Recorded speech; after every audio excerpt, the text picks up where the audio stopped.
বন্ধুগণ, আজ আমরা পুনরায় লাউয়ের হারভেস্টিং করতে যাচ্ছি। আজ দুপুরে লাঞ্চে এর লাউয়ের সবজি হবে।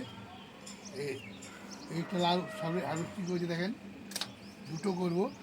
একটা করলাম লাউ এটা, আর সেকেন্ড আরটা করছি এইটা।